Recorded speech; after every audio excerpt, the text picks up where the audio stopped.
أعوذ بالله من الشيطان الرجيم بسم الله الرحمن الرحيم الحمد لله رب العالمين والعاقبة للمتقين والصلاة والسلام على سيدنا ومولانا محمد النبي الأمين المكين الكريم الحنين الرؤوف الرحيم وعلى آله وأصحابه أجمعين أما بعد فقد قال الله تعالى عز وجل في القرآن الكريم بسم الله الرحمن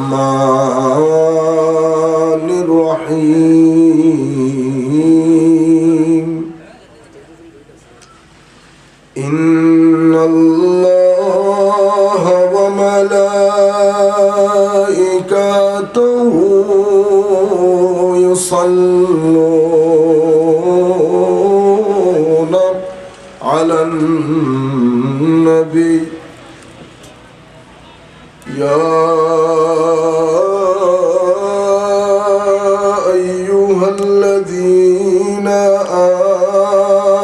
آمنوا صلوا عليه وسلموا تسليما اللهم صل على سيدنا مولانا محمد وعلى آل سيدنا مولانا محمد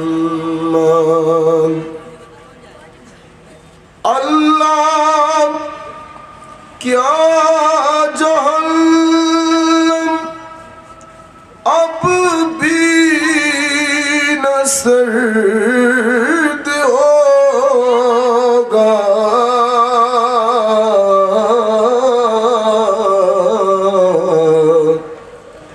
رو رو کے مصطفیٰ نے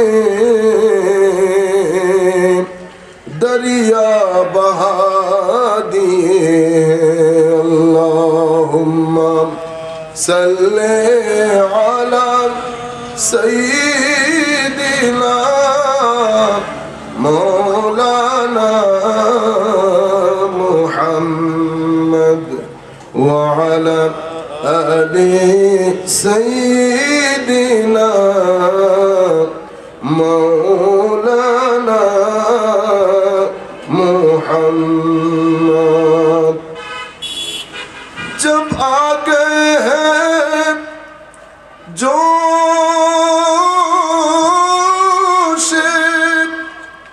رحمت پہ ان کے آنکھیں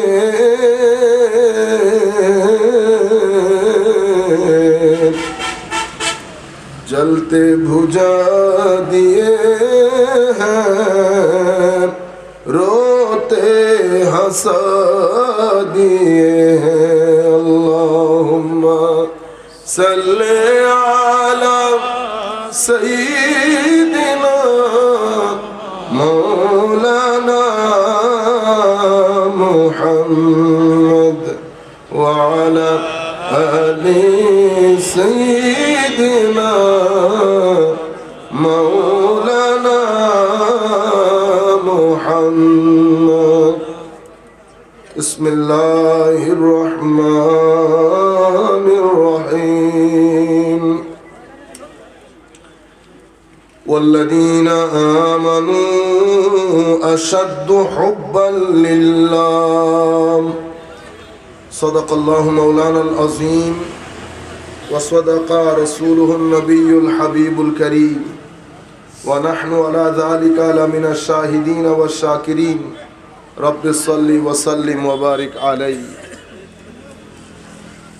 দিগম্বর বাজার নূরে মদিনা সুন্নি যুব সংঘের উদ্যোগে আয়োজিত আজকের এই তাজদারে মদিনা কনফারেন্সের সম্মানিত সভাপতি 2 নং পুটিজুরি ইউপি চেয়ারম্যান জনাব আলহাজ মোহাম্মদ মুদ্দত আলী সাহেব, আজকের এই অনুষ্ঠানের সম্মানিত সহ সভাপতি বৃন্দ, উদ্বোধক জনাব দেওয়ান মহিবুল ইসলাম চৌধুরী রাজ সুরত, আজকের এই অনুষ্ঠানের সম্মানিত বিশেষ অতিথি জনাব মৌলানা কাজী জাহাঙ্গীর আলম ফারুকি সাহেব, হজরত মৌলানা সমুজ আলী মুজাহিদি সাহেব, হজরত মৌলানা হাফেজ আনোয়ারুল ইসলাম সাহেব সহ স্টেজ উপবিষ্ট সম্মানিত উলামায়ে কেরাম, সম্মানিত সুধীজন, সম্মানিত শ্রোতা মণ্ডলী, আমরা সকলের প্রতি সশ্রদ্ধ সালাম রেখে আমাদের আজকের আলোচনা শুরু করছি। আসসালামু আলাইকুম ওয়া রাহমাতুল্লাহি তাআলা ওয়া বারাকাতুহু। সম্মানিত উপস্থিতি, আমরা পবিত্র কোরআন থেকে যে আয়াতে পাক তিলাওয়াত করেছি সেই আয়াতের মধ্যে আমার আল্লাহ ইরশাদ করছেন, যারা মুমিন তারা আল্লাহর প্রেমে সবচেয়ে বেশি আসক্ত। সম্মানিত উপস্থিতি, আমি জাস্ট কিছু কথা আপনাদেরকে বলা প্রয়োজন, বিদায় বলা। হয়তো জিনিসটা আপনাদের সাথে যাবে অথবা যাবে না, অথবা আমরা যারা মুরব্বী হয়ে গেছি বা আমাদের বয়স্ক চাচা বাবারা আছেন, হয়তো ওনারা জিনিসটা ওভাবে খেয়াল করেন না। আমরা বলি লাভ, বাংলাতে ভালোবাসা বলি, প্রেম বলি, আরবিতে মাহাব্বা বলি। কি বলি? মাহাব্বা। মনে রাখবেন, এটার শুরু হয় লালসা থেকে। কি থেকে? লালসা। এবং যে জিনিসটার শুরু লালসা থেকে হয়, সেই জিনিসটার কিছুদিন পরে লালসা যখন কেটে যায়, তখন যেটাকে আমরা মাহাব্বা বলি, প্রেম বলি, ভালোবাসা বলি, সেটা আর থাকে না। সেটাও কি হয়ে যায়? নষ্ট হয়ে যায়। মনে রাখবেন, এই ধরনের যেই মাহাব্বা, প্রেম, যেটার শুরু লালসা থেকে আসে, এক ধরনের একটা আসক্তি থেকে আসে, সেটা মানুষকে নিচের দিকে নিয়ে যায়। কোথায় নিয়ে যায়? নিচের দিকে। এত নিচে নিয়ে যায়, মাঝে মধ্যে আমাদের নিজেদের জন্য অসহনীয় হয়ে যায়।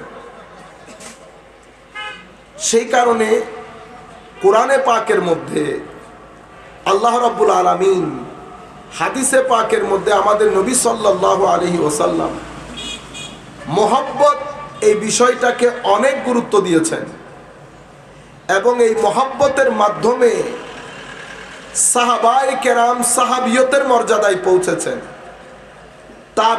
তাবেঈনদের মর্যাদায়, আল্লাহর ওলিরা বেলায়েতের সর্বোচ্চ আসনে অবস্থান করেছেন এই মহব্বতের কারণে। এই মহব্বতের কারণে আমল আমাদের জীবনে অনেক গুরুত্বপূর্ণ, কিন্তু আমলকে যদি আপনি মহব্বতের পানি দিয়ে পলিশ না করেন, আমল আপনার জীবনকে কখনো রঙিন করে না। আপনার জীবনে কখনো রঙিন করে না। আমাদের মধ্যে আপনারা নিশ্চয় বুঝতে পারছেন আমি কেন এই জায়গা থেকে কথাটা আজকেই শুরু করেছি। বাচ্চারা যেহেতু আছেন, আমি এই বিষয়ে আর সামনের দিকে না যাই, শুধু আপনাদেরকে একটু দৃষ্টি আকর্ষণ করব সজাগ হওয়ার জন্য। যেই জিনিসটাকে আপনারা খুব ছেলে খেলা বা আপনারা হাস্যকর মনে করছেন, বা আপনারা মনে করছেন এটা একটা এনজয়, আমার ভাইদেরকে বলছি, দুনিয়া এবং সময় অনেক খতরনাক। শুক্রবারের পরে ঘুরে আবার শুক্রবার আসে, জানুয়ারি ঘুরে ফিরে আবার আপনার জীবনে আসবে। মনে রাখবেন, এক মাঘে কখনো শীত যায় না। আমরা যেন এই স্রোতের মধ্যে এমন একটা কাজ করে না ফেলি জানুয়ারির পরে ঘুরে যখন আবার জানুয়ারি আসবে, যখন আমার দাড়িতে চুলে পাক ধরবে, যখন আমার মেয়েও 14, 15, 16, 17 বছরের হবে, আমার ছেলেও যখন 17, 18 বছরের হবে, আবার জানুয়ারির এই বাতাস, ফেব্রুয়ারির এই বাতাস যেন আমার ছেলে মেয়ের গায়ে না লাগে। মনে রাখবেন, যেই কাজ করে আপনি শক্তি সঞ্চয় করবেন, শক্তি দুই ধরনের। কয় ধরনের? একটা শারীরিক শক্তি, সেটা দিয়ে আপনার আরেকজনকে সহযোগিতা করতে পারবেন, কিন্তু শারীরিক শক্তি আরেকজনকে ট্রান্সফার করতে পারবেন না। মনোযোগ দিয়ে শুনবেন। শারীরিক শক্তি দিয়ে আরেকজনের বালতি আমি তুলে ধরে তাকে সহায়তা করতে পারবো, কিন্তু তাকে আমার শক্তি আমি শেয়ার করতে পারবো না, দিতে পারবো না। আরেকটা শক্তি আছে, এটাকে বলে রুহানি শক্তি। এই শক্তি দিয়ে সহায়তা করতে হয় না, এটা আরেকজনকে দেওয়া যায়, আরেকজনকে দেওয়া যায়। আপনারা এই জিনিসটা বুঝার চেষ্টা করেন। শারীরিক শক্তি কাউকে দেওয়া যায় না, সহযোগিতা করা যায়, আরেকজনকে তুলে ধরা যায়। মানসিক শক্তি, মানসিক শক্তি বলতে যেটাকে আমরা রুহানি শক্তি বলি, এটা আরেকজনকে দেওয়া যায়, বন্টন করা যায়, আরেকজনকে কনভে করা যায়। আপনার ভিতরে রুহানি শক্তি দিয়ে আরেকজনকে রুহানি ভাবে শক্তিশালী করা যায়। মনে রাখবেন, অতি ফেব্রুয়ারি, আপনি যদি দেখেন সমাজের মধ্যে এটা বেড়ে গেছে। এই সেলিব্রেশনকে আমরা অনেকভাবে করতে পারি। তরুণ প্রজন্ম, আমরা আপনাদেরকে অনুরোধ করব, যেই আন্দাজে আপনি চাচ্ছেন দিবসটাকে উদযাপন করতে, এই উদযাপনের মাধ্যমে শক্তি যেটা আপনি সঞ্চয় করছেন, সেই শক্তির বলে আপনার পরিবার এবং সন্তান সন্ততি বলিয়ান হবে। কেন?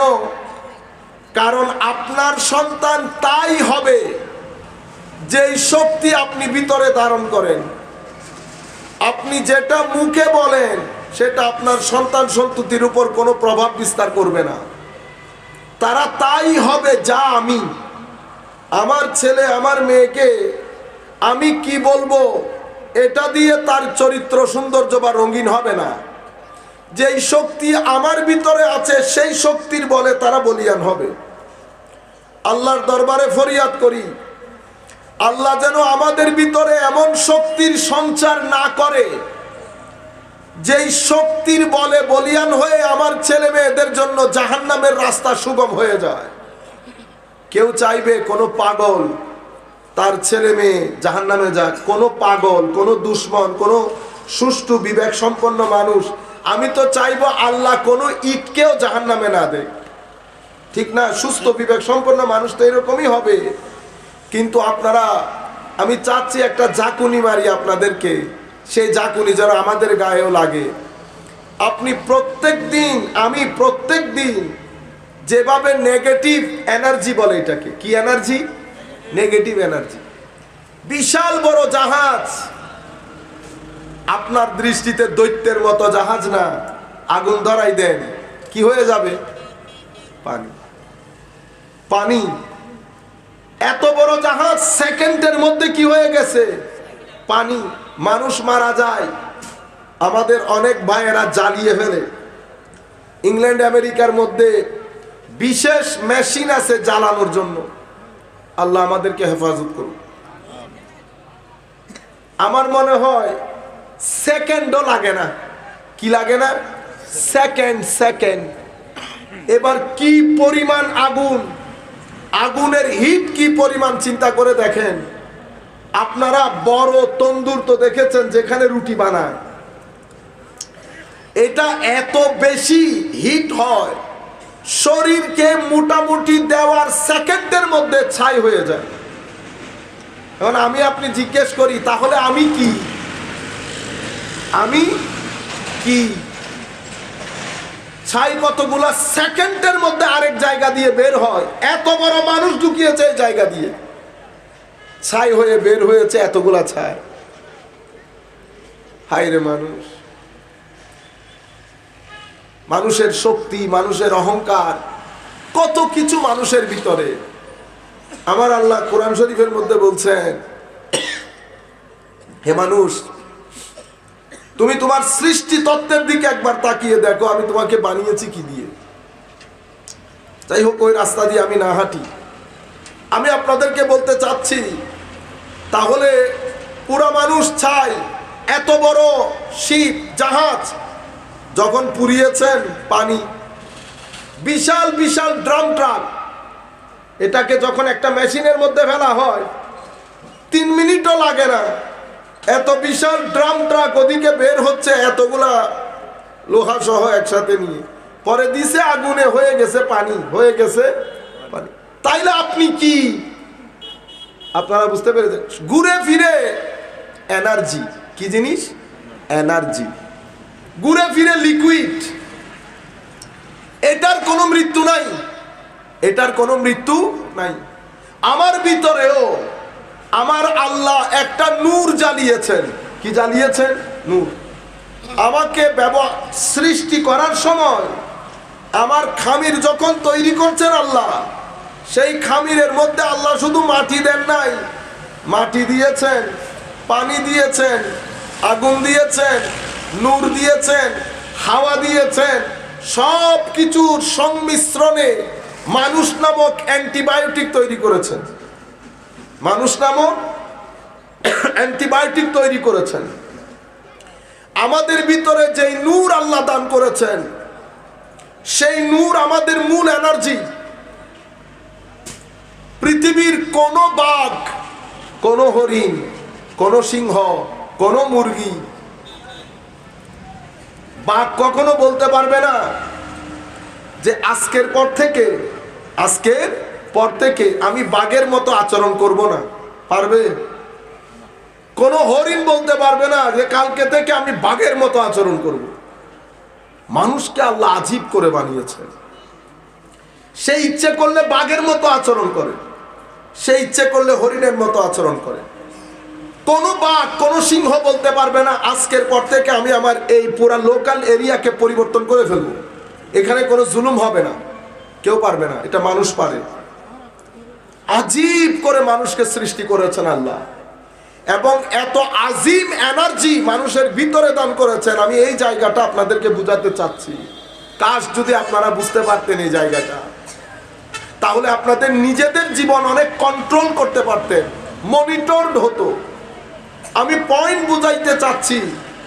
আপনি ঘর থেকে বের হলেন, সন্ধ্যা রাতের বেলা ঘরে আসলেন, বন্ধুর সাথে মিশেছেন, কাজ করেছেন, কত কিছু করেছেন।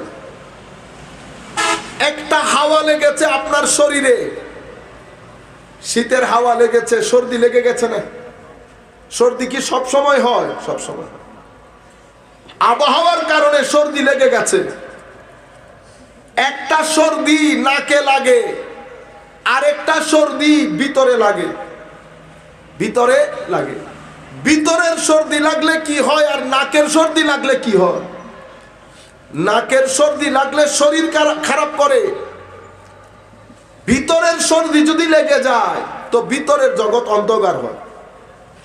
সর্দি যেমন আপনার কাছ থেকে আপনার ছেলের দিকে চলে গেছে, যাওয়ার সময় দেখা গেছে, দেখা যায় একজন আরেকজনের সংস্পর্শে এসেছে, আসার কারণে একজনের সর্দি পুরা ঘরের সবার সর্দি হয়ে গেছে। যেভাবে একজনের সর্দিতে পুরা ঘরের সবাই সর্দি হয়ে যায়, ঠিক সেভাবে কারো সিনার ভিতরে কলব বাতেনের মধ্যে যদি অন্ধকার লেগে যায়, সেটা পুরা পরিবারকে এফেক্ট করে। পুরা পরিবারকে এফেক্ট করে। কেন? কারণ একটা হলো পজিটিভ শক্তি, এনার্জি, একটা নেগেটিভ শক্তি, নেগেটিভ এনার্জি, সেটা আপনার সিনার ভিতরে বাসা বেঁধেছে। এখন আপনাকে জানতে হবে, আপনি পুরা বছর পজিটিভ এনার্জি সঞ্চয় করেছেন, 1 তারিখ ফেব্রুয়ারি আপনি সমস্ত এনার্জি নষ্ট করে দিয়ে কলব বাতেনকে অন্ধকার করে যখন ঘরে আসলেন, আপনার ভাই বসেছে আপনার সংস্পর্শে, অন্ধকার হয়েছে। আপনার বোন অন্ধকার হয়েছে, মা বাবা অন্ধকার হয়েছে। যেই আপনার সাথে মিশেছে, আপনি পুরা পরিবারকে জাহান্নামী করে দিয়েছেন 1 সেকেন্ডের মধ্যে। আপনারা বুঝতে পেরেছেন? সেই কারণে আমার আল্লাহ আমাদেরকে শিখিয়ে দিয়েছেন, বান্দা মুমিন হওয়ার পরে মুত্তাকি হবি, মুত্তাকি হওয়ার পরে যারা মুত্তাকি তাদের সংস্পর্শে থাকবি। ইয়া আইয়ুহাল্লাযীনা আমানুত্তাকুল্লাহ ওয়া কুনু মা'আস সাদিকিন। আমাদেরকে বলা হচ্ছে আমরা যেন সৎ সঙ্গে নিজের জীবন যাপন করি। মাওলা সঙ্গকে এত গুরুত্ব দিলেন, সঙ্গে স্বর্গবাস, সঙ্গে স্বর্গবাস। আবার এই সঙ্গের কারণে সর্বনাশ। সঙ্গের কারণে কি কারো ক্যান্সার হয়, কারো হাত কাটা যায়, পা কাটা যায়? মাওলা সঙ্গের কারণে সর্বনাশ হয় কেমনে? সঙ্গের কারণে তোর এমন একটা অঙ্গ নষ্ট হয়ে যায় যেটা নষ্ট হলে তুই নষ্ট, যেটা ভালো হলে তুই ভালো। সেটার নাম কি? আমার নবী বলছেন আলা ওয়াহিয়াল কলব, আলা ওয়াহিয়াল কলব। আমাকে দেখতে কিরকম লাগতেছে, কত স্মার্ট, কাপড় কত সুন্দর, বেটা এটার কোনো কিছু 2 পয়সার দাম আল্লাহর দরবারে নাই। আমি চাচ্ছি আপনারা একটু বুঝার চেষ্টা করেন। পশ্চিমা বিশ্ব থেকে অনেক বাতাস লাগবে আমাদের গায়ে, সকল বাতাস যদি আমাদের ইমানের সুতাকে উত্তর দক্ষিণ করে তো আল্লাহর নবীর দরবারে জবাব দিতে পারবো না। পশ্চিমা বিশ্ব অনেক কিছু মেনে নিয়েছে, আপনি সেটা মেনে নিতে পারবেন না। আপনি হয়তো আজকে অনেক এনজয় করে এসেছেন, কিন্তু আপনি কি আপনার বোনকে একই এনজয় করতে দিবেন?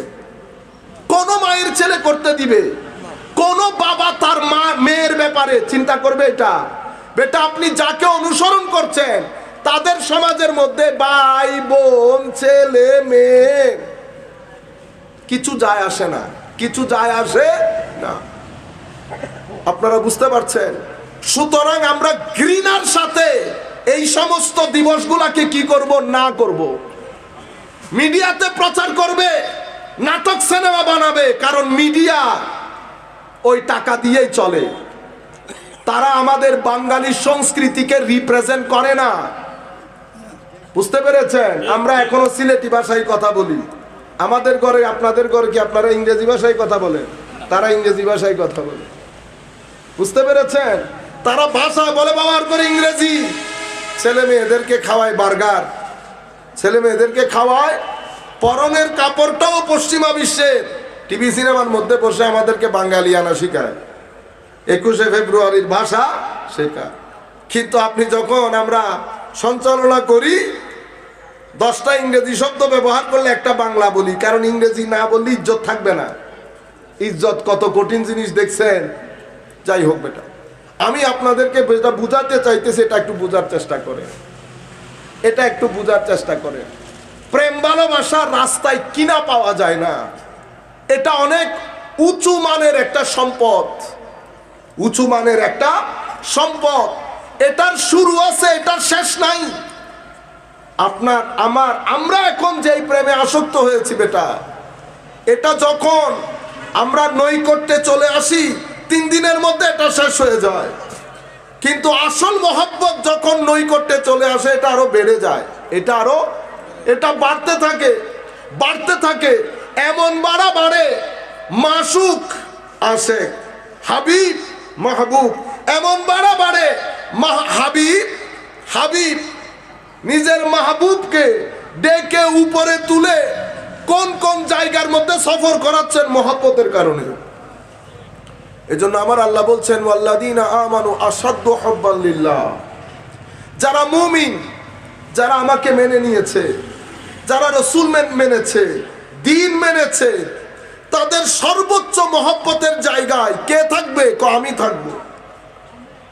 আপনারা বুকে হাত দিয়ে বলেন তো, আমরা আল্লাহকে কখনো মিস করেছি? যেই জায়গা মহব্বতের জায়গা, সেই জায়গা কখনো মহব্বত করি নাই। বাবা যেমন মহব্বত থেকে বঞ্চিত সন্তানের, আল্লাহ মহব্বত থেকে বঞ্চিত হয়ে গেছে। আল্লাহ মহব্বত থেকে বঞ্চিত হয়ে গেছে।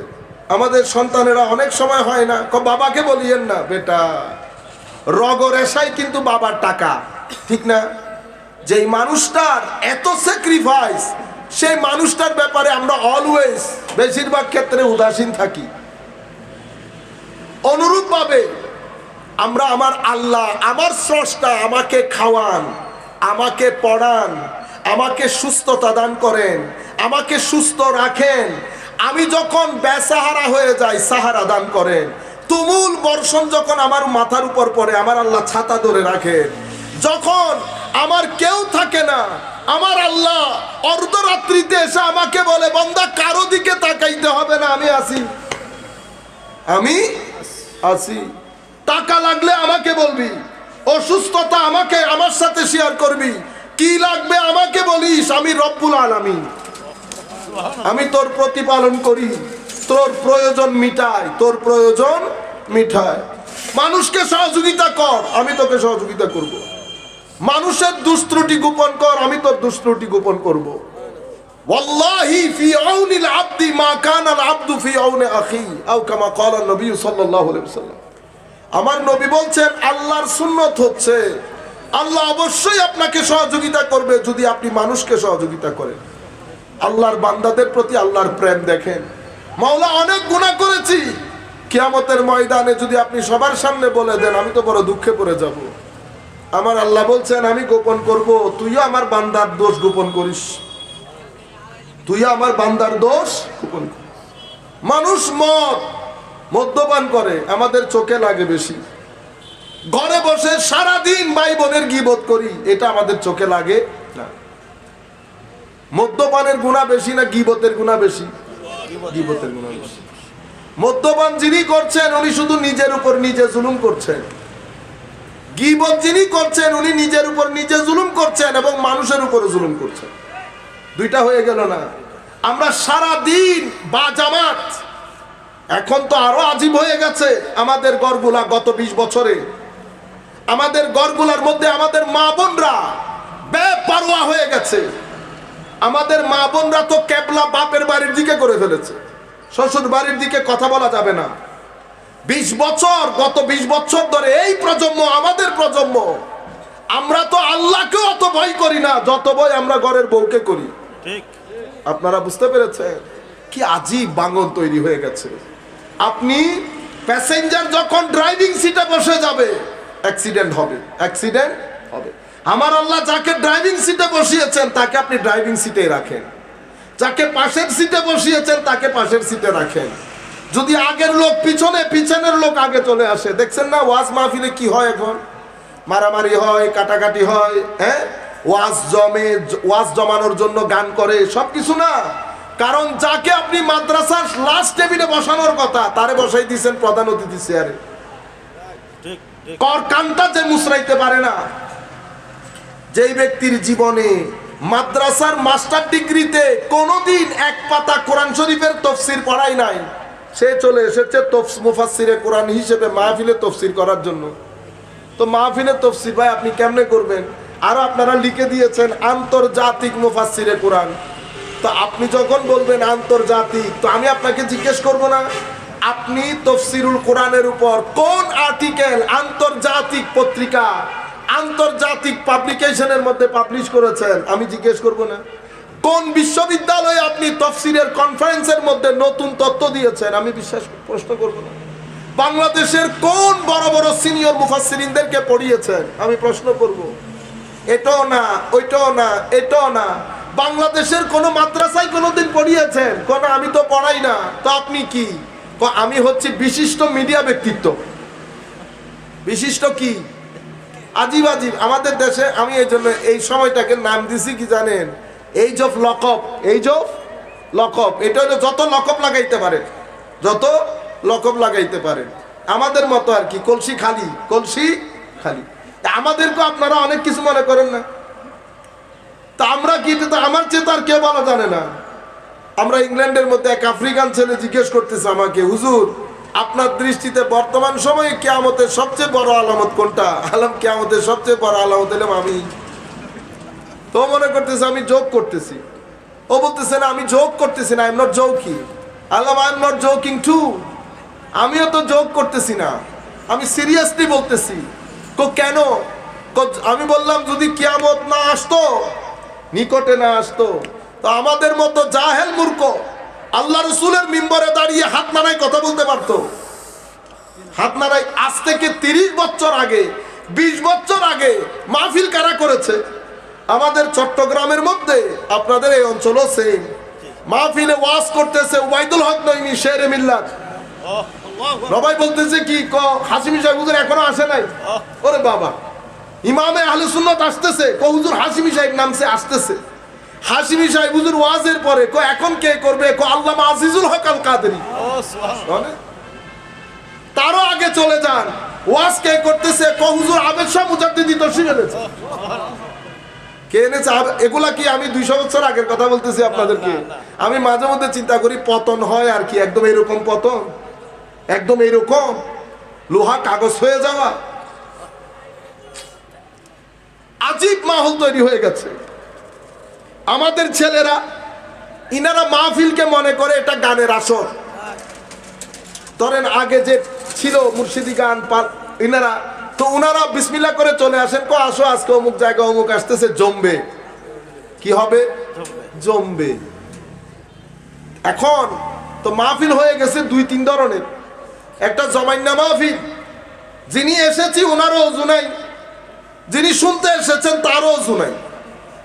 তো বেঅজু, বেনিয়ত, বেইখলাস মাহফিল, এটা জমাইন্না মাহফিল হয়।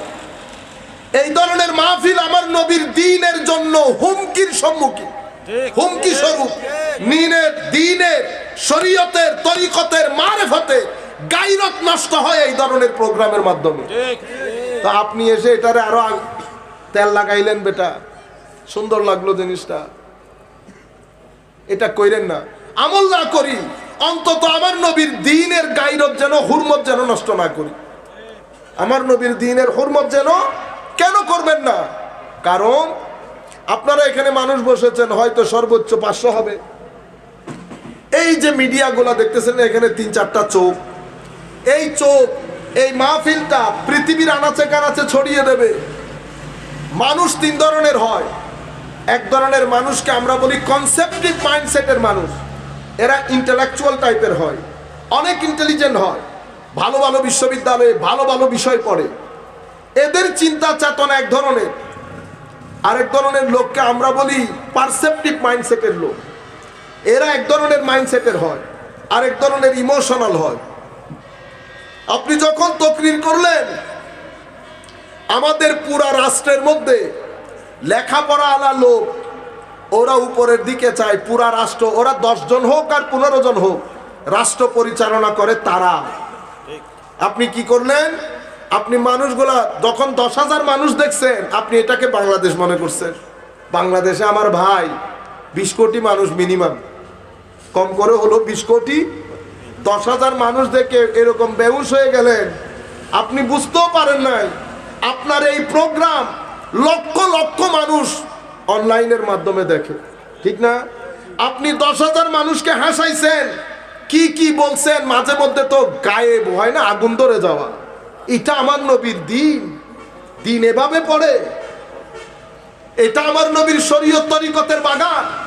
হুজুর আল্লামা আবেদ শাহ মুজাদ্দিদি, মুফতি আমিনুল ইহসান বারাকাতি রাদিয়াল্লাহু তাআলা আনহুম আজমাইন, ওনারা দ্বীনের খেদমত এভাবে করেছে। আপনার প্রোগ্রাম দেখে, কারণ আপনি যে বক্তব্য দিচ্ছেন এটা তো আপনার আন্ডারস্ট্যান্ডিং, তারা মনে করে এটাই দ্বীন, এটাই দ্বীন। তখন তারা আপনার কারণে, আমার কারণে, আমাদের কারণে, তারা 1300 বছরে উলামায়ে কেরামের রেখে যাওয়া সুন্নিয়তের ঐতিহ্য আমাদের কারণে বদনামের শিকার হয়েছে। সুন্নি মৌলভী না জানে ইধার, না জানে উধার। আপনারা বুঝতে পেরেছেন? সাধারণ মানুষজন, আপনারা যারা সাধারণ শ্রোতা, আপনারাই জমানি মাহফিলকে পছন্দ করে, আর আমাদের কমিটির লোকজন তারাও সিদ্ধান্ত নিতে পারে না কি করবে। আগে আপনি মাহফিল কেন করবেন সেটা মিশনটা ঠিক করেন। মাহফিলের পেছনে আপনার উদ্দেশ্য কি? হেদায়েত না মানুষ জমানো? স্বাভাবিকভাবে সবাই বলবেন হেদায়েত, সেটা মুখে বললে তো হবে না। যদি হেদায়েত আপনার উদ্দেশ্য হয়, মিশন হয়, সেই মিশন বাস্তবায়ন করার জন্য মরিচ দরকার, পেঁয়াজ দরকার, ঘি দরকার, সব রেডি করতে হবে না। হেদায়েতের নাম দিয়ে যদি আপনি আমাকে নিয়ে আসেন তাহলে তো গেল সব। আপনি যদি হেদায়েত নির্ধারণ করেন তো আপনাকে হেদায়েত দিতে পারে সেই ধরনের একজন আলেম ব্যবস্থা করতে হবে না? আমরা যারা আসবো, আমরা চেহারা দেখতে আসবো না, শিখতে আসবো। শিখতে অজু করে আসবেন, নিয়ত করে আসবেন। যদি জমাইন্না মাহফিলে আসতে ইচ্ছা করে আল্লাহর ওয়াস্তে আসিয়েন না। আমার নবীর দিন এমনিতে অনেক জায়গায় অপমানের শিকার, আর আল্লাহর নবীর দিনের গায়রত হুরমত আল্লাহর ওয়াস্তে নষ্ট করিয়েন না, অনেক হয়ে গেছে। এই জায়গায় বক্তব্য আসা উচিত ছিল এমন যেই বক্তব্য যেখানেই যাবে মানুষ মানতে বাধ্য হবে যে আল্লাহর নবীর আনিত দ্বীনের গায়রত এখনো সমস্ত প্রকার আইডিওলজির উপরে, ঠিক সমস্ত প্রকার আইডিওলজির উপরে। এরপরে আমি হিংসা, অহংকার, হুঙ্কার, ফতোয়া এগুলার কথা নাই বললাম। 10,000 মানুষ দেখছেন, আপনার হুঁশ আর হুঁশের জায়গায় নাই। একজনের স্লোগান দিছে, আমরা হব আফগান, আমরা হব তালেবান, বাংলা হবে আফগান। দেখছেন অবস্থা? ইন্না লিল্লাহি ওয়া ইন্না ইলাইহি রাজিউন। ও 10,000 মানুষ দেখে খেয়ে হারাই ফেলছে। ও বেটা 20 কোটি মানুষের দেশ। তোমার যদি এতই আফগান হইতে ইচ্ছে করে তো এখানে টিকিট পাওয়া যায় না? এখানে আমরা তুলে হলেও চান্দা তুলে পাঠাই দিতাম তোমার আফগানিস্তানে। আপনি এই সমস্ত কথা বলেছেন উন্নত জায়গা, বড় জায়গা থেকে সবাই দেখছে। কই দেখেন এগুলা, তারা কি বুঝে সুন্নিকে আর অমুককে ও সুন্নিকে? তারা সবাইকে তো এক ব্রাশ দিয়ে কালার করে ফেলতেছে। আমাকে এক ভদ্রলোক বলতেছেন, হুজুর আপনাদের মাহফিলে তো এই ধরনের স্লোগান হয়। আল্লাহ না না না, আল্লাহর ওয়াস্তে আমাদের মাহফিল বলিয়েন না। এখন এটা বললে আরো সমস্যা। উনি বলতেছেন আপনাদের মধ্যে এত বিভেদ। আপনারা বুঝতে পেরেছেন?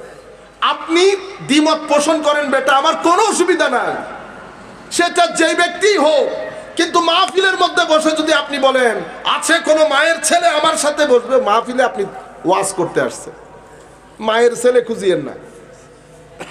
কেন বলেন এগুলা? কি কারণ? আপনার এই বক্তব্য যখন সমাজের রন্ধ্রে রন্ধ্রে ছড়িয়ে পড়ে, মানুষ এমনিতে দুনিয়ার টেনশন নিয়ে আসে। মানুষকে সহযোগিতা করেন, টেনশনগুলা রিলিজ করুক, মানুষ কিছুটা দিন ধর্ম শিখুক, মানুষের দিক থেকে অহংকার, হিংসা, বিদ্বেষ বের হোক, ঘৃণার ছড়াছড়ি বন্ধ করি, মহব্বতের জাগরণ করি। মানুষের এখন মহব্বত দরকার। মানুষ ভিতর থেকে অশান্তির মধ্যে আছে, নেগেটিভ এনার্জি অসম্ভব বেড়ে গেছে। সেই জায়গার মধ্যে এই হচ্ছে আমাদের মাহফিলের চিত্র। একটা তো আমরা ওই জায়গার মধ্যে বরবাদ করেছি, আর সবাই মিলে কেউ মায়ের ছেলে খুঁজি। আবার মাহফিলের মধ্যে এসে যদি আপনি বলেন অমুক 1 পৃষ্ঠা পড়তে পারবে না, তমুক 2 পৃষ্ঠা, আপনি পৃষ্ঠার পড়ানি মাদ্রাসার মধ্যে রাখেন। আপনারা বুঝতে পেরেছেন বেটা? সুতরাং আল্লাহর দরবারে দোয়া করি, আপনারাও দোয়া করবেন আমাদেরকে যেন আল্লাহ বুঝার তৌফিক দান করেন। আমি কি করছি এটার মাধ্যমে উম্মতের ফায়দা হচ্ছে কিনা মনে রাখবেন। সকাল থেকে সন্ধ্যা পর্যন্ত যা কাজ করেছি এতটুকুন বুঝেন। আমাদের এখানে গ্যাস্ট্রিক হয় না? গ্যাস্ট্রিক মানে গ্যাস হওয়া। গ্যাস কেন হইল? আপনি এমন কিছু খাদ্য গ্রহণ করেছেন যেটা আপনার পেটের পছন্দ হয় নাই। পেটের পছন্দ তো এটা আমরা ইংরেজিতে যখন বলি, আমরা বলি স্টোমাক আপসেট হয়ে গেছে। স্টোমাক কি হয়েছে? আপসেট হয়ে গেছে, মানে আপনার পেট মন খারাপ করেছে। কেন? অতি তেলের জিনিস ভাজা পুরো আপনি ভিতরে ঢুকিয়ে দিয়েছেন, গ্যাস হয়ে গেছে। গ্যাস হওয়ার কারণে আপনার পেট থেকে খিদা চলে গেছে। পুরা 24 ঘন্টা না খেয়ে আছেন কিন্তু খিদা লাগছে না। আপনাকে কি করতে হয়? অ্যান্টি গ্যাস, অ্যান্টি অ্যাসিডিটিক, যেটা আপনার অ্যাসিডকে রিলিজ করবে, সেই ধরনের একটা ট্যাবলেটের দরকার হয়। গ্যাস্ট্রিকও 2 ধরনের হয়, একটা শারীরিক গ্যাস্ট্রিক, একটা রুহানি গ্যাস্ট্রিক। পেটকে এমন কিছু দিয়েছেন পেট আপসেট হয়েছে, রুকে এমন কিছু দিয়েছেন রু আপসেট হয়ে গেছে। কি দিলেন রুকে? যার যেটা অধিকার তাকে সেটা থেকে বঞ্চিত করেছেন। রুর খাদ্য ছিল নামাজ, জিকির, তিলাওয়াতে কোরআন, মানুষের সাথে সৎ কথা, মানুষকে সহযোগিতা করা, আল্লাহর সৃষ্টি দেখা, বই পড়া, এগুলা রুর খাদ্য। আপনি এটা না দিয়ে আপনি 14ই ফেব্রুয়ারির মধ্যে মশগুল হয়ে গেছে। বেটা আপনি যখন 14ই ফেব্রুয়ারিতে মশগুল হয়েছে, হায় হায় কত ধরনের কাজ হয়, কত ধরনের কাজ হয়তো না বুঝে করতেছে, বুঝলে কি আর করতো? মানুষ একটা স্বপ্নের ভিতরে থাকে। সমস্যা হয়ে গেছে বেটা, গোর যখন কেটে যাবে তখন তো আমি বুঝতেছি আপনার মানসিক অবস্থা কি হবে, তখন তো আপনি আর ফেরত আসতে পারবেন না। কিন্তু বেটা এটা যে গ্যাস্ট্রিক আপনার ভিতরে বয়ে বেড়াবেন আপনি, আপনার আর খিদা লাগবে না। কিসের খিদা? যখন কারো রুহানি জগতের মধ্যে গ্যাস এসে যায়। কিসের কারণে গ্যাস আসে? মিথ্যা বলছেন, লোক ঠকাইছেন, হোটেল খুলছেন, হোটেলের মধ্যে বাজার করছেন 2 নাম্বারই 4 নাম্বারই জিনিস এনে, এরপরে আপনার মতো করে আপনি খাওয়াইছেন। এরপরে যদি আপনি 10টা টুপিও পরে থাকেন, আমার আল্লাহ দেখবে আপনার টুপির দিকে। ইন্না লিল্লাহি ওয়া ইন্না ইলাইহি রাজিউন। সমস্ত কিছু মিলে আপনার রূঢ় জগতের মধ্যে গ্যাস করে ফেলেছে। যে গ্যাস করে, হায় হায়, তখন অটোমেটিক্যালি নামাজ থেকে আপনার মন উঠে যাবে, ওই খিদা লাগবে না। তিলাওয়াতে কোরআন থেকে মন উঠে যাবে, মানুষকে সহযোগিতা থেকে মন উঠে যাবে। এই জায়গাগুলো থেকে যখন মন উঠে যাবে, তো মনের খাদ্য, শরীরের খাদ্য না পেলে শরীর যেমন দুর্বল হয়, মনের খাদ্য না পেলে মন অস্থির হয়। কি হয়? আমরা বলি না টেনশন পেয়ে গেছে, টেনশন এ কোত্থেকে এসেছে? অস্থিরতা, ডিপ্রেশন, মানসিক অসুস্থতা, সব কিছুর মূলে আপনার রূঢ় খাদ্য আপনি বন্ধ করে দিয়েছেন। খাদ্য বন্ধ করেছেন, অখাদ্য দিয়ে আপনার রূঢ় জগতের মধ্যে গ্যাস্ট্রিক করে ফেলেছে। আপনার রূঢ় জগতের মধ্যে গ্যাস্ট্রিক করে ফেলেছে। সেই রূঢ় জগতের গ্যাস্ট্রিক যদি কেউ ছাড়াতে চায়, তার হাতে একটাই ওষুধ, মহব্বত। যেই মহব্বতের ট্যাবলেট খেয়ে রূঢ় জগতে গ্যাস্ট্রিক করেছেন, একই ট্যাবলেট খেয়ে আপনাকে গ্যাস্ট্রিক দূর করতে হবে। এটা এই মহব্বতের ভিত্তি লালসা ছিল, আর এই মহব্বতের ভিত্তি আদব এবং তাজিম ছিল। আদব এবং তাজিম, এটাকে মহব্বতে ইলাহি বলে। মহব্বতে আমার আল্লাহ বলছেন ওয়াল্লাযীনা আমানু আশাদ্দু হুব্বাল লিল্লাহ। যে আল্লাহ এই কথা বলেছেন যে যারা মুমিন তারা টুটকে, একেবারে টুটকে বলে না, মিস করা, একেবারে রু বের হয়ে আসা, সেই আন্দাজে আল্লাহকে মহব্বত করে। এই মহব্বত তাদের ভিতরকে এত এনার্জেটিক করেছে, এত এনার্জেটিক করে, তাদেরকে আপনি পৃথিবীর যেই প্রান্তে রাখেন, মারা যাওয়ার পরে মিলিয়ন বছর অতিবাহিত হবে, তাদের এনার্জি খতম হবে না। কারণ শরীরের ক্ষয় হয়, এনার্জির ক্ষয় নাই। সেই কারণে আজকের দিনেও যখন আমরা হযরতে নাসিরউদ্দিন সিফা সালাহ রাহমাতুল্লাহ আলাইহির দরবারে গেছি, হায় হায়, হুজুর আজকের দিনও এনার্জি বিতরণ করছে।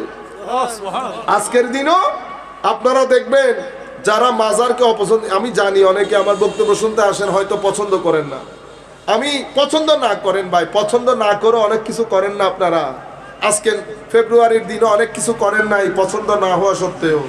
কালকে আপনি দয়া করে নাসিরউদ্দিন সিফা সালাহ রহমতুল্লাহ আলাইহির দরবারে যান, কিচ্ছু পড়তে হবে না, শুধু মাজারে পাকের সামনে দাঁড়াই থাকেন।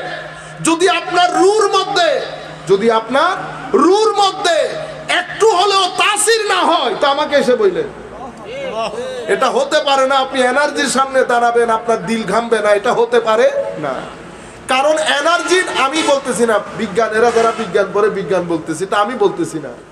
এনার্জির কোনো মরণ নাই, শক্তির কোনো মরণ নাই।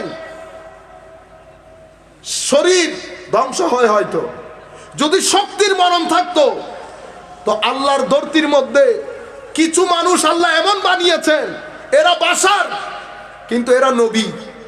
এরা কি? নবী। এরা এত বেশি এনার্জেটিক, এদের শরীরও পচে না, রূহও মরে না। তার সবচেয়ে বড় প্রমাণ মেরাজুন নবী সাল্লাল্লাহু আলাইহি ওয়াসাল্লাম। আজকে যে পাঞ্জেগানা নামাজ পড়তেছি কার বদৌলতে? বলেন, হযরতে মুসা আলাইহিস সালামের কারণে। আমাদের ভাইয়েরা আমাদেরকে শিখিয়েছে মানুষ মরলে মরে যায়, পচে যায়। আমরা যদি বিনয়ের সাথে জিজ্ঞেস করি, যদি মরে পচে ছারকার হয়ে যায়, তো আপনার নামাজ 50 রাকাত থেকে 5 রাকাত কার বদৌলতে হয়েছে? মুসা নবীর বদৌলতে হয় নাই। তাহলে আবার মুসা নবী ওখানেও, মুসা নবী আবার মসজিদে আকসার মধ্যেও আমার নবী এতগুলা নবী নিয়ে নামাজ পড়লো, এতগুলা নবী নিয়ে নামাজ পড়লো। আবার আমার নবী সফর থেকে আসার সময় আল্লাহর নবীদের শুয়ার জায়গাকে কত সম্মানিত করেছে দেখেন। আমার নবীর মেরাজের রুট ঠিক করে দিয়েছেন। নেভিগেশন করি না আমরা এই রুট দিয়ে যাব। আমার নবীর রুট ঠিক করেছেন। আমার নবীকে মদিনা শরীফ হয়ে, তুর পর্বত হয়ে, মুসা আলাইহিস ইসলামের মাজার হয়ে, ঈসা আলাইহিস ইসলামের জন্মদিন এবং জন্মস্থান এবং মাজার হয়ে আমার নবীকে মসজিদে আকসাতে নিয়ে আসে। জিজ্ঞেস করতে ইচ্ছে করে, আল্লাহ রুট আর নাই? মানুষ সফর করার জন্য কত রুট দিয়ে সফর করে। এখানে মেসেজ, নবীদের মাজার, নবীদের আরামগাহ অন্যান্য আরামগার মতো হয় না। আমার নবী মুসার কবর দিয়ে আসতেছেন, জলিলুল কদর নবী আলাইহিস সালাতু ওয়াস সালাম। আমার নবী বলছেন, মুসা কাইমুন ইউসাল্লি ফি কবরে, মানে মুসা কবরে দাঁড়িয়ে আমাকে সালাতু সালাম দিচ্ছিল, আমাকে সালাতু সালাম দিচ্ছিল। তো আমার মুসা উপরে, মুসা মসজিদে আকসাতে, মুসা আবার কবরে, মুসা আবার কবরে। তো মারা গেল কোথায়? বিজ্ঞান বলছে এনার্জির কোনো মত নাই। আমাদের বিজ্ঞান এটাও বলছে, আপনারা যারা বিজ্ঞান পড়েন বেটা, পাওয়ার ভার্সেস ফোর্স, পাওয়ার ভার্সেস ফোর্স। এই যে আমি আপনাদেরকে এনার্জি বলতেছি, ওখান থেকে বলতেছি। ওরা বলতেছে কোন ব্যক্তির এনার্জি লেভেল যদি 500 পর্যন্ত পৌঁছায়, এক ব্যক্তির মাধ্যমে 7 কোটি লোক উপকৃত হয়। আর কোন ব্যক্তির এনার্জি লেভেল যদি 700 থেকে দূরে যায়, স্বাভাবিকভাবে এটা হয় না। আমরা বলতেছি আপনি ভুল বলছেন, হয় আপনি নবীদের ইতিহাস পড়েন নাই। 700 লেভেলের উপরে যায় নবীদের এনার্জি। যারা এনার্জির মালিক হয় তারা নবী রাসূল হন, তারা সশরীরে জীবী। আপনি পুরো মেরাজকে সামনে রাখেন না, মসজিদে আকসার মধ্যে সমস্ত নবী, উপরে সমস্ত নবী, মুসা আলাইহিস ইসলাম উপরেও, মুসা আলাইহিস ইসলাম কবরেও, মুসা আলাইহিস ইসলাম মসজিদে আকসাতেও। তাইলে বোঝা যাচ্ছে নবীরা সশরীরে, নবী না আমার নবীর গোলামরাও সশরীরে জিন্দা থাকে। এটা হয়তো আপনারা কোনোদিন দেখেন না বিধায় আমাদের জামিয়ার মুহাদ্দিস ছিলেন, আল্লাহ হুজুরের রফে দরজাত করুন। এত বড় বড় আলেম, এগুলা দুনিয়া থেকে চলে যাওয়ার কারণে আমরা ইতিম হয়ে গেছি। আমাদের যখন আমাদেরও তো লোড দরকার হয়, আমাদের যখন দরকার হয় আমরা যে কোথাও গিয়ে সুহবতে বসে এনার্জি আহরণ করব, ওই দুনিয়া আমাদের এখন আর নাই। মুহাদ্দিস এগুলা হচ্ছে জগৎ বিখ্যাত আলেম, জগৎ বাসা আল্লাহর ওলি, জগৎ বাসা। আমরা হুজুরকে টাকা পয়সা দিয়েছিলাম হুজুরের ঘর পাকা করার জন্য। মহব্বত দেখেন আল্লাহর ওলিদের। আমি ওনার এতেকালের আগে ইংল্যান্ড থেকে এসে হুজুরকে দেখতে গেছি খাগড়াছড়িতে। আঙ্গুল, পায়ের আঙ্গুল টেনে টেনে জিজ্ঞেস করতেছি, হায় হায় কি এক মহব্বতের জায়গা ছিল। আমি বলতেছি, হুজুর কই ঘর তো করেন নাই, এটা না গোয়াল ঘরে, না গোয়াল ঘর পাকা করছে, গোয়াল ঘরে লাইট লাগাইছে, দেখছেন? আল্লাহ হুজুর গোয়াল ঘরে কেন? কই এগুলা তো নির্বাক জন্তু, এদেরকে একটু আরাম না দিলে আল্লাহ নারাজ হয়ে যাবে না? আল্লাহর ওলিদের চিন্তা দেখছে, আমার চিন্তা আল্লাহর ওলির চিন্তা এক হইল। এরা মারা গেলে এদের এদের এদের এদের শরীর নিয়ে মাটিয়ে খাবে। যারা হাইওয়ানকেই গুরুত্ব দেয়। উনি ইন্তেকাল করলেন, আমার মনে হয় 3-4 বছর পরে উনার কবর সরাতে বাধ্য হয়েছিলেন সবাই, নদী ভাঙ্গার কারণে। চট্টগ্রামের সব বাংলাদেশের শত শত আলেমের সামনে মাজা ওনার কবরকে খোদানো হয়েছে দ্বিতীয়বার। কাফনের কাপড়ে পর্যন্ত দাগ ছিল না। এটা একটা আপনাদের কাছে হয়তো খুব কঠিন বা একটা আপনারা মনে, এটা কিছুই না। কারণ আমার নবীর মুসলিম শরীফের হাদিস, আমার নবীর হাদিস অনুযায়ী মুমিনের কবরকে আমার নবী দারুল গুরফাতুল ইস্তিরাহা বলেছে, আরাম কক্ষ। এমন কক্ষ যাকে আল্লাহ জান্নাতের লেবাস পরিয়ে দেন, যার কবরে জান্নাতের বিছানা বিছান, যার কবরে আল্লাহ বিশেষ নূর দান করেন, যার কবরে যত দূর চোখ যায় প্রশস্ত করে দেন। এমন কবরবাসীকে মাটিয়ে খেয়ে ফেলবে, এত সহজ? আপনারা বুঝতে পেরেছেন কিসের কারণে? এনার্জির কারণে। আমি আমার বক্তব্য শেষ করতেছি। সম্মানিত উপস্থিতি, এই যে আমি সারা জীবন, সারা দিনের জিন্দেগিতে আপনি 2টা এনার্জি আপনাকে অর্জন করতে হবে। শারীরিক এনার্জি দুনিয়ার জন্য, মনের এনার্জি কবর এবং আখিরাতের জন্য। শারীরিক এনার্জির জন্য টাকা পয়সা, মনের এনার্জির জন্য ইবাদত রিয়াজত। এক এনার্জি আপনার সন্তানদের শারীরিক অবস্থার দেখভাল করবে, আরেক এনার্জি আপনার সন্তানদের বাতেনের দেখভাল করবে। একটা তাদের দুনিয়ার জীবনকে আরামদায়ক করবে, আরেকটা তাদের আখিরাতের জীবনকে আরামদায়ক করবে। এই আজকের যেই তারিখ, এই তারিখগুলো আমাদের পুরা জাতির জন্য একটা অন্ধকার ডেকে আনে। কেন? আপনার ৬-৭ মাসের নূর এই একদিন আপনার পুরা ভস্মীভূত করে দেয়। পরে আপনি আসেন ঘরে, আপনার মা অন্ধকার হয় আপনার এই এনার্জির কারণে। আপনার সন্তান, আপনার ভাই, আপনার বোন বরবাদ করে দিয়েছেন আপনি। কেন? ওই অসৎ সঙ্গে সর্বনাশ হয়ে গেছে, অসৎ সঙ্গে সর্বনাশ হয়ে গেছে। সুতরাং বিনয়ের সাথে বলবো, বিনয়ের সাথে, কেউ যদি আজকের দিনে এমন কিছু করে থাকেন যেটা আপনি চান না আপনার বোন বা আপনার মা বা আপনার মেয়ে করুক, দয়া করে তওবার নামাজ না পড়ে ঘুমায়েন না বেটা, তওবার নামাজ না পড়ে ঘুমায়েন।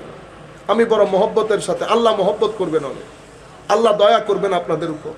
আল্লাহর প্রেম যখন অন্তরে ধারণ করতে পারবেন, বিশ্বাস করেন পৃথিবী কোটি টাকা দিলেও এই প্রেম আপনার আর ছাড়তে ইচ্ছে করবে না। এটা আজীব প্রেম, এটা আপনার দুনিয়ার জীবনকে জান্নাতের আনন্দে আনন্দিত করবে। কিন্তু আমাদের সেই দোকানগুলা বন্ধ হয়ে গেছে। যারা আল্লাহর মহব্বতের জিনিসপত্র বিক্রি করত, সেই দোকানগুলা বন্ধ হয়ে গেছে বিদায় হয়তো আপনারা বুঝতেছেন না। তারা সবাই বিভিন্ন মাজারে শুয়ে গেছে। কিন্তু মনে রাখবেন, আল্লাহর মহব্বতের চেয়ে, নবীর মহব্বতের চেয়ে, আউলিয়া ইকরামের মহব্বতের চেয়ে বড় নিয়ামত আল্লাহর ধরতির মধ্যে নাই। এই নিয়ামত, এই আপনি অনেকে আছে না নামাজ পড়ে এই মহব্বত গুলাকে মানে না, তাদের নামাজও ওই ইয়ার মতো হয়, রোবট। কিসের মতো? রোবট। নতুবা নামাজ পড়া হোক আরেকজনের সিনার উপর উঠে জবাই করে দিতে পারে। আল্লামা নুরুল ইসলাম ফারুকীকে যিনি জবাই করছেন, উনি বড় নামাজ দোয়া পড়নে বলা ছিল না। আমাকে যদি আপনি বলেন একটা পিঁপড়া মারতে, আমি 10 বার চিন্তা করবো, আইরে পিঁপড়া ধরে কেমনে মারি। আমাদের যারা বুজুর্গানে দিন, এটা আমরা তাদের কাছ থেকে শিখছি। আল্লামা জালালউদ্দিন রুমি রাদিয়াল্লাহু তাআলা আনহু শুধু একটা কুকুরের ঘুম ভেঙে যাবে বিদায় এক জায়গার মধ্যে আধা ঘন্টা দাঁড়াইছিল। আমি গেলে কুকুরের ঘুম ভেঙে যাবে। কেন? কারণ কোন আল্লাহর ওলি আল্লাহর সৃষ্টিকে কষ্ট দিতে চাইতো না। কেন? আমার আল্লাহ বলছেন, সেই ব্যক্তি আমার কাছে অনেক প্রিয় যে ব্যক্তি আমার সৃষ্টির খেদমত করে। সেই কারণে যখন কোনো মানুষ আল্লাহর মহব্বত ধারণ করে, তখন তার চরিত্রের মধ্যে সূরা ফাতিহা উদ্ভাসিত হয়। সূরাতুল ফাতিহা, আলহামদুলিল্লাহি রাব্বিল আলামিন। আল্লাহ যেমন কুল কায়নাতকে দেখভাল করে, তারও কুল কায়নাতকে দেখভাল করে, সকলের ভালো লাগা মন্দ লাগাকে গুরুত্ব দেয়। কারা? যারা আল্লাহর মহব্বতে মতোয়ারা হয়। এটা খুব মজার জিনিস। কাশ যদি যুবকদের অন্তরে এটা ধরানো যাইতো। আমি আপনাদেরকে বিনয়ের সাথে অনুরোধ করব, আজকে আপনারা বাসায় গিয়ে তওবার নামাজ পড়বেন এবং কিচ্ছু করতে হবে না, কয়েকবার শুধু আল্লাহকে একটু ডাকবেন, আল্লাহ আল্লাহ ভুল হয়ে গেছে মাওলা মাফ করে দেন, আর জীবনে করব না, এই কান ধরতেছি, আর জীবনে করব না। আল্লাহর ওলিরা এইভাবে মাফ চাইতো। হযরত ইমামে আজম সারা রাত দিনের বেলা পড়াইতো, ব্যবসা করত, রাতের বেলা এক পায়ের উপর দাঁড়িয়ে ডান হাতে দাড়িকে এভাবে ধরে দাঁড়াই থাকতেন। কি বলতে জানেন? আল্লাহ আবু হানিফার সাথে আজকে যা করার করে ফেলো মাওলা, কিয়ামতের ময়দানে যদি আবু হানিফার সবার সামনে অপমানিত হয়, সেটা আবু হানিফার জন্য ভালো হবে না। আবু হানিফা বলতেছে, দাড়ি ধরে দাঁড়ায় আছে, আল্লাহ আবু হানিফা জালেম আপনার দরবারে উপস্থিত, আপনি আবু হানিফাকে একটু ক্ষমা করে দিয়ে। যারা সত্যিকার অর্থে আল্লাহওয়ালা, এটা বড় দুনিয়া, এটা বড় আজীব দুনিয়া। আপনার অনেক ভালো লাগবে, মহব্বত লাগবে, মুখে যা বলবেন তা হয়ে যাবে। মুখে যা বলবেন, যা খাইতে মন চাইবে দেখবেন খাওয়া আপনার মনে চাওয়ার আগে আইসা হাজির হয়ে গেছে। ভিতরের জগতে আলাদা একটা শান্তি, অসম্ভব গরমের মধ্যে এসি লাগাইলে যে শান্তি, আল্লাহ রসুলের মহব্বতের মধ্যে সেই শান্তি। আল্লাহ রাব্বুল আলামিন আমাদের হামি ও নাসির হোক, মওলাই করিম আমাদেরকে কবুল করুক। আমরা আসলে এই প্রোগ্রামটা নেই নাই, আমাদের মূল প্রোগ্রাম আছে অন্য জায়গায়। কিন্তু আমাদের গতবার আমরা যেহেতু আসছিলাম মাদ্রাসার প্রোগ্রাম, আমার খুব ভালো লাগছিল এসে। মানুষ যেগুলো আসছেন কম হোক, কিন্তু শোনার মানুষ, বলতে ভালো লাগে। তো ওনারা বলছেন, হুজুর 8টা থেকে 9টা হলো, 1 ঘন্টা হইলো, একটু সময় দিয়ে যান। তা আমার আবার হচ্ছে ওই 1 ঘন্টা থেকে 2 ঘন্টা, এটা আমার হয় না। ওই জন্য এরা আমার সাথে যারা আসে আমারে গুতায়, আমার বক্তব্য শুরু হয় 1 ঘন্টার পরে, মানে ফুল স্পিডের মধ্যে। একটা ব্যাপার আছে না, 1 ঘন্টা 1.5 ঘন্টা এত দূর থেকে এসে 1-1.5 ঘন্টা কথাই পোষায় না। যাই হোক, তবু ওনাদের মহব্বত মাদ্রাসার কথা বলাতে, বিশেষ করে যেহেতু গতবার আসছিলাম, চেয়ারম্যান সাহেব ছিলেন, আমার মনে হয় আমার ভাই ছিলেন, তো বিশেষ করে উনিও গতবার বলছিলেন উপস্থিত, আমার খুব ভালো লাগছিল। পরে চিন্তা করছে আচ্ছা 8টা থেকে 9টা হলো অন্তত দেখে আসি, সেই কারণে। নতুবা আমার ইচ্ছে করতেছে না যাইতে, আমার ইচ্ছে করতেছে এটা শেষ করে টাকা চলে যায়। আল্লাহ রাব্বুল আলামিন আমাদের হামি ও নাসির হোক, মওলাই করিম আমাদেরকে কবুল করুক। আমরা যা বলেছি বিশেষ করে আমাদের যুবকরা একটু মনে রাখার চেষ্টা করবেন, আমাকেও ক্ষমা করবেন, দোয়া করবেন, আমরাও আপনাদের জন্য দোয়া করবো। ওয়া মা আলাইনা ইল্লাল বালাগুল মুবিন। আসসালামু আলাইকুম ওয়া রাহমাতুল্লাহি তাআলা ওয়া বারাকাতুহু। দোয়া কইরা যাও রে বাবা, দোয়া কইরা যাও। না না আমার ভাইরা, মাহফিল শেষ হয় নাই, আবার ওই ঘটনা তো নড়ে চড়ে একই হয়ে গেল। আমি না চলে যাচ্ছি, মাহফিল তো থেকে গেছে, মাহফিল আমার নবীর। যারা যেখানে বসছেন আমার ভাই একদম বসে থাকবেন, কেউ নাড়াচাড়া করবেন না প্লিজ। মাহফিল শেষ হবে, দোয়া মোনাজাত করবে, তারপরে যাবেন। যদি আমার জন্য আসেন তাহলে তো চলে যাইতে পারেন, অসুবিধা নাই। আমি যেরকম গুনাহগার লাফাঙ্গা, তো আপনারাও এরকমই হবেন। আর যদি মাহফিলের জন্য এসে থাকেন তো মাহফিল চলতেছে, মাহফিলের সাথে যেন বেয়াদবি না হয়, ঠিক আছে? আমার নবীর এখনো কিয়াম মিলাদ বাকি, ওগু কিয়াম মিলাদ না করে চলে যাবে, এইটা কাজ কখনো করবেন না, বুঝতে পেরেছেন? নবীর জন্য আসছি তো, নিয়ত ওভাবে করেন আমার নবীর মাহফিলে আসছি। কে আসতেছে কে যাচ্ছে ডাজেন্ট ম্যাটার, ঠিক আছে? ধন্যবাদ সবাইকে, সালাম আলাইকুম। ইয়া নবী সালাম